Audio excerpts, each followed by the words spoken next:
Halo semuanya, selamat datang di channel Kepoin Data.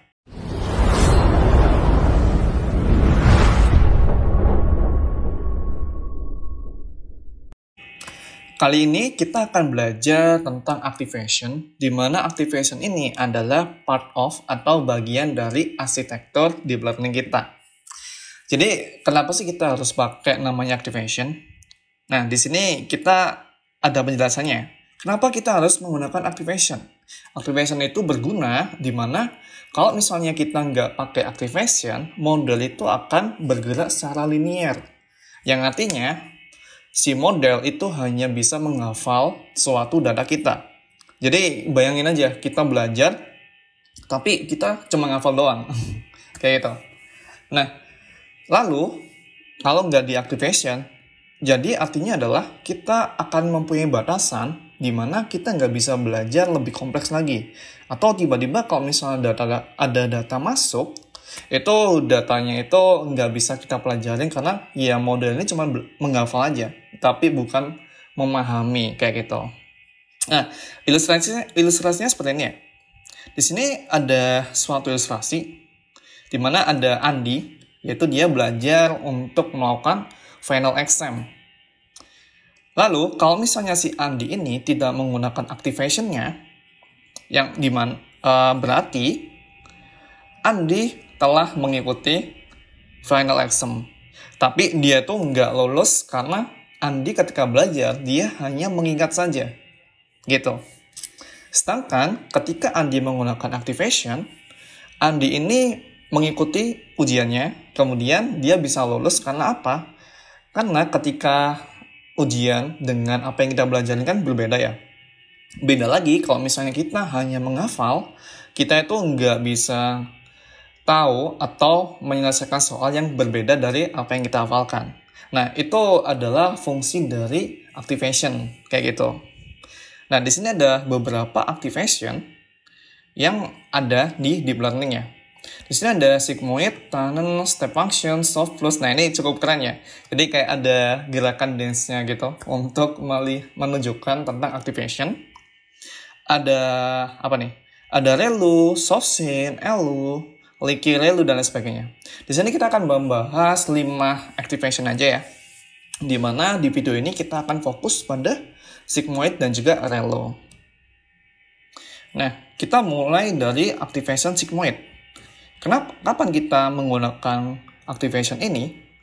Yaitu ketika kita itu ingin mendapatkan interpretasi dari suatu model dalam bentuk probabilitas.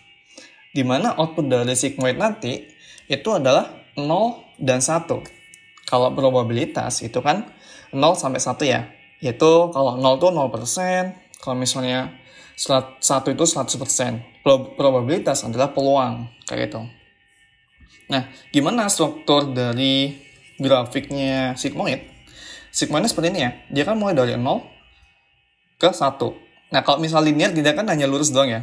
Nah, kalau misal kita tambahkan activation, berarti kita membuat sebuah lekukannya untuk model itu. Dan rumusnya itu pakai ini ya. 1/1 plus epsilon dibagi min Z. Kayak gitu. Oh sorry, bukan epsilon ya, tapi Euler. Nah, di sini adalah output from function sigmoid. Di sini kita menggunakan Euler, di mana Euler ini adalah 2,71828. Kemudian Z-nya adalah input ya. Nah, di sini kita akan mencoba testing. Kita akan melakukan activation pada sampel data ini. Yaitu mulai dari min 1 sampai 1. Dengan stepnya adalah 0,02. Kita udah dapat ya, ternyata ada sekian datanya. Kemudian kita akan mencoba melakukan aktivasi. Kita akan melakukan rumusnya kan tadi 1 per bla bla bla ya. Jadi kita bikin function sigmoid, X adalah parameter input, 1 dibagi 1 plus starts, karena kita pakai starts dulu ya. Terus kita lakukan Euler, lalu bagi min X ya, untuk mendapatkan hasil sigmoid. Terus ketika kita coba, nah ini betul ya. Jadi hasil dari sigmoid itu hanya di 0 dan 1. Kayak gitu. Nggak ada nilai negatif di sigmoid ini. Gitu. Oke. Sekarang kita akan sanity check apakah yang kita scratch ini sesuai dengan modul yang ada di touch. Kita coba pakai sigmoidnya ya. Nah, ternyata benar ya. Antara scratch dan juga modul itu sesuai ya hasilnya. Sip. Sekarang kita masuk ke activation yang kedua, yaitu relu. Jadi, kapan sih kita harus pakai sebuah relu? Nah, kalau misal pakai sebuah relu, ketika kita itu ingin mengubah data yang negatif menjadi zero. Jadi, kita nggak mau nih ada data negatif di activation output kita. Kayak gitu. Terus, yang kedua adalah menghindari overfitting, karena aktivasi ini lebih mengambil fitur-fitur yang penting. Jadi ketika imputasinya itu bisa lebih cepat karena yaitu tadi dia hanya mengambil fitur yang penting aja. Nah ini ya fast input computation karena ya nggak diambil semua datanya. Lalu outputnya dari activation relu itu seperti apa? Jadi jika values input X itu positif atau 0, output akan sama dengan inputnya. Jadi kalau misalnya datanya positif atau 0, dia itu akan sama dengan inputnya.